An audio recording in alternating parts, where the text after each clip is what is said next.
ఏంటి అసలు పరిపూర్ణత అంటే? మనం చేసే భక్తిలోనైనా విశ్వాసంలోనైనా దేనిలోనైనా లోపము లేనిది, కొరత లేనిది, సంపూర్ణమైనది, పరిపూర్ణమైనది. సగటున ఒక విశ్వాసికి, ఒక ఆత్మీయునికి కనీసం 4 విషయాల్లో పరిపూర్ణుడవ్వాలి. ఎన్ని విషయాల్లో? ఒకసారి ఆ దీపస్తంభం నా ముందు పెట్టండి, దాన్ని పుట్ చూడండి. ఇది పరిశుద్ధ స్థలములో ఉండే ఒక ఉపకరణం. పాత నిబంధన గ్రంథ కాలములో ఎల్ఈడిలో చూడండి, మీకు అర్థమవుతుంది. పాత నిబంధన గ్రంథ కాలములో పరిశుద్ధ స్థలములో ఉండే ఒక ఉపకరణం. మీరు ఎప్పుడైనా గుర్తుంచుకోండి, పరిశుద్ధ స్థలం 3 భాగాలని. దేవుని నివాస స్థానం 3 భాగాలు. 1 ఆవరణం, 2 పరిశుద్ధ స్థలం, 3 మన శరీరం కూడా దేవాలయమే. ఇది కూడా దేవుని నివాసమే. ఈ అష్టకృత్య ఆలయము ఏ విధంగా దేవుని నివాసమో, మన దేహము కూడా దేవునికి ఆలయమే. మనము కూడా దేవుని నివసించు స్థలమే. ఇది కూడా 3 భాగాలు. ఈ శరీరం ఉంది చూశారు, ఇది ఆవరణము అనండి. ప్రాణం ఉంది చూశారు, అది పరిశుద్ధ స్థలం. ఆత్మ ఉంది చూశారు, అది పరిశుద్ధ స్థలం.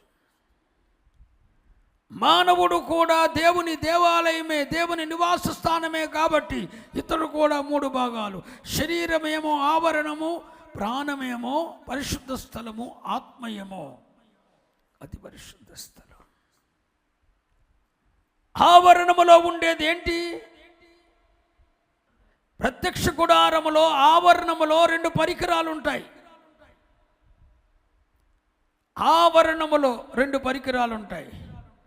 ఆ 2 పరికరాలు ఏంటంటే, అదుగో మీకు కనపడుతున్నది. 1 బలిపీఠం, ఇత్తడి బలిపీఠం. ఇదే బలిపీఠం. ఇది ఆవరణములో ఉండే బలిపీఠం. నెక్స్ట్ దాని తరువాత గంగాలం. గంగాలం పోల్చేయండి. గంగాలం అనండి. ఈ బలిపీఠము, ఈ గంగాలం, ఈ 2 నేర్పుతున్నవి ఏంటంటే, ఈ బలిపీఠము క్రీస్తు శిలువకు సాదృశ్యం. ఒక మనుష్యుడు క్రీస్తు శిలువ రక్తం అనే బలిపీఠము యొద్దకు వచ్చి, ఆ బలిపీఠము యొద్ద ఉన్న రక్తము ద్వారా పవిత్రపరచబడి, గంగాలము అనే గంగాలములో ఉన్న నీరు బాప్తిస్మాన్ని సూచిస్తుంది. ఆ బాప్తిస్మము ద్వారా 1 ప్రభు అయిన యేసుక్రీస్తు రక్తము, బలిపీఠం, శిలువ రక్తమును చూయిస్తుంది. అది బలిపీఠము, శిలువను, శిలువలో యేసయ్య చేసిన త్యాగాన్ని, ఆ బలిపీఠం దగ్గర ఉన్న ప్రభు అయిన యేసుక్రీస్తు రక్తము ద్వారా, గంగాలమనే నీటి బాప్తిస్మం ద్వారా ఒక మనుష్యుడు, ఒక పాపి ఆవరణములో క్షమించబడ్డాడు. స్తోత్రం చెప్పండి, స్తోత్రం చెప్పండి. ఆవరణములో దొరికేదేంటి? క్షమాపణ. వినండి, ఈ శరీరము ఆవరణమని చెప్పాను కదా. ఈ శరీరము క్షమాపణ పొందాలి. పాప క్షమాపణ కొరకు ఈ శరీరములో బలిపీఠం ఉండాలి, శిలువ బలిపీఠం ఉండాలి. బాప్తిస్మ అనుభవము ఈ శరీరానికి ఉండాలి. శిలువ రక్త అనుభవము ఎంత ప్రాధాన్యమో, గంగాలం అనే బాప్తిస్మము కూడా అంతే ప్రాధాన్యమైనది. ఇలా ఈ శరీరములో ఆవరణమైతే, ఈ శరీరం అనే ఆవరణములో క్షమాపణ నిమిత్తము ప్రభు అయిన యేసుక్రీస్తు రక్తం ఉండాలి. చెప్పాలి. బాప్తిస్మ అనుభవం దీనికి అవసరం. ఈ ఆవరణంలో ఏముండాలి? సిలువ బలిపీఠము ప్లస్ బాప్తిస్మం, సిలువ రక్తం, బాప్తిస్మం ఈ దేహానికి అవసరం.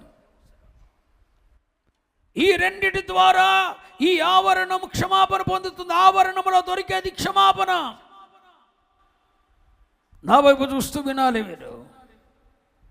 ఆ క్షమాపణ పొందిన మనుషుడు ప్రభువైన యేసుక్రీస్తు అనే మార్గము తెర. ఆయనే మార్గము, సత్యము. అక్కడ క్షమించబడ్డ మనుషుడు మార్గమైన క్రీస్తు ద్వారా పరిశుద్ధ స్థలములోకి వచ్చాడు. చూడండి, గంగాలం దాటిన తర్వాత ఒక తెర ఉంటుంది. అక్కడ 4 దిమ్మలు ఉంటాయి. ఆ తెరను దాటి పరిశుద్ధ స్థలంలోకి వచ్చాడు. ఆ మార్గము ప్రభువైన యేసుక్రీస్తు ద్వారా. ఇప్పుడు అక్కడ క్షమించబడిన మానవుడు ఆవరణములో బలిపీఠము యొద్ద, గంగాళం యొద్ద క్షమించబడిన మనుషుడు పరిశుద్ధ స్థలములోకి వచ్చాడు. పరిశుద్ధ స్థలములో ఏమున్నాయి?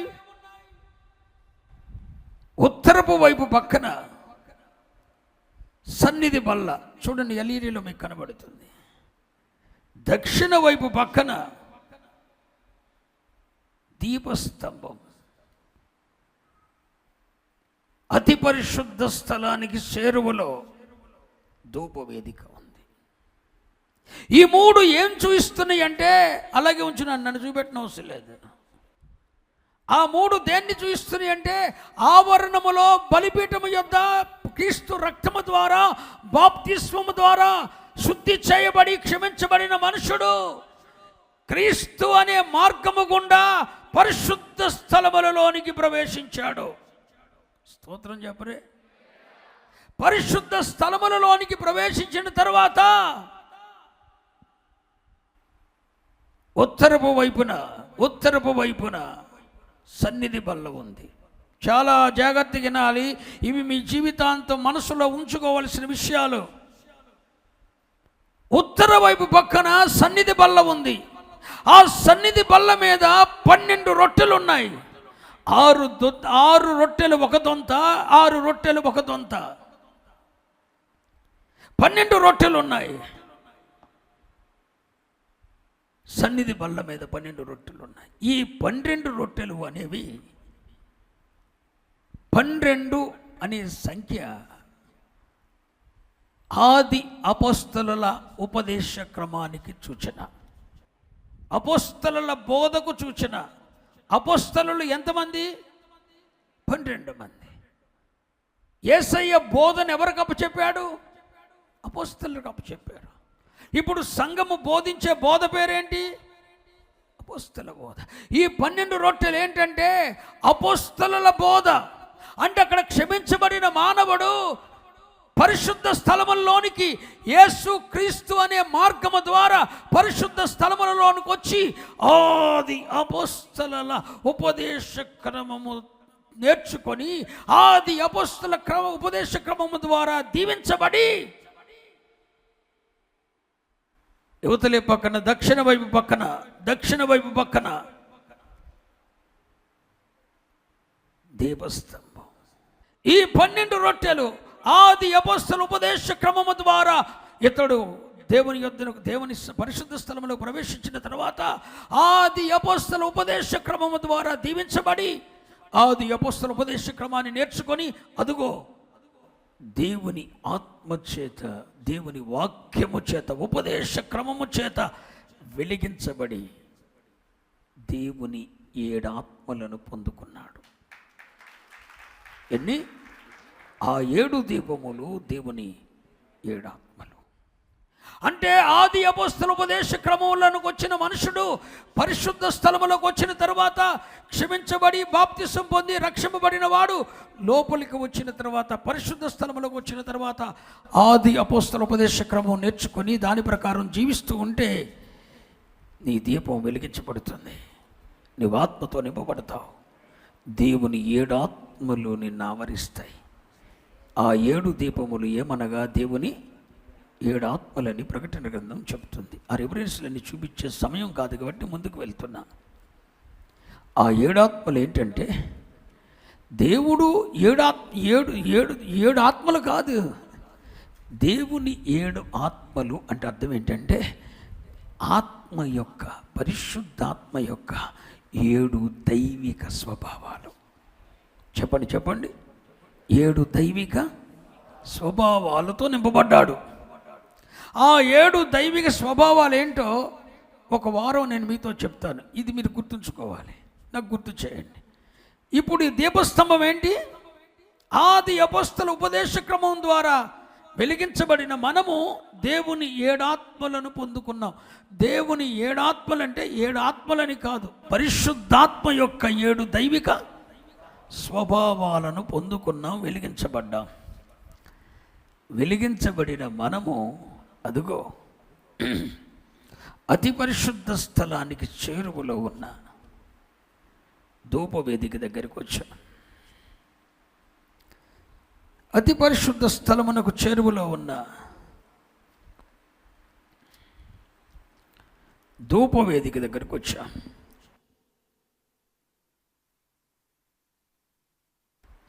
దీన్ని ఏమంటారు?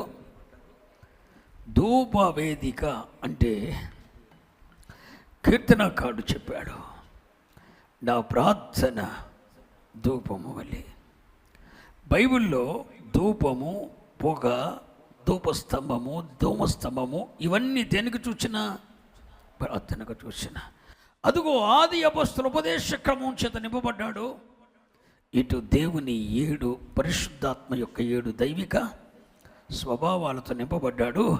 నింపబడిన ఈ మనుషుడు కృపాసనం ఎదుటికొచ్చి ప్రార్థనలతో, విజ్ఞాపనలతో, కృతజ్ఞతాస్తుతులతో దేవునిని సేవిస్తున్నాడు, దేవునిని ఆరాధిస్తున్నాడు, దేవునిని ఘనపరుస్తున్నాడు, దేవుని మహాత్యాన్ని కొనియాడుతున్నాడు, ధూపం వేస్తున్నాడు. ఆ ధూపము దేవుని సన్నిధిని ఆగ్రానిస్తూ ఉన్నది. ఆ ధూపము దేవుని సముఖమునకు చేరుతున్నది. ఆ ధూపము దేవుని సముఖమునకు చేరుతుంటే పరలోక కవిట కొమ్ముల పునాదులు కదులుతున్నవే. దేవుడు తన సింహాసనం మీద లేచిపోతున్నాడు. ఆయన లేచిపోగానే ఉరుములు, మెరుపులు, భూకంపాలు కలుగుతున్నాయి. దేవునిని కదిలించగలిగిన ఆరాధన, దైవిక ఆరాధన పరిశుద్ధ స్థలములలో జరుగుతున్నది. మర్చిపోకండి. ఆవరణంలో ఏం జరిగింది? క్షమాపణ అనొచ్చుగా. ఆవరణంలో ఏం దొరికింది? ఇక్కడేం దొరికింది? ఆది అపోస్తల ఉపదేశ క్రమం ద్వారా వెలిగించబడి దేవుని 7 దైవిక స్వభావాలు పొందుకొని దేవునిని సేవించే కృప దొరికింది. ఎక్కడ?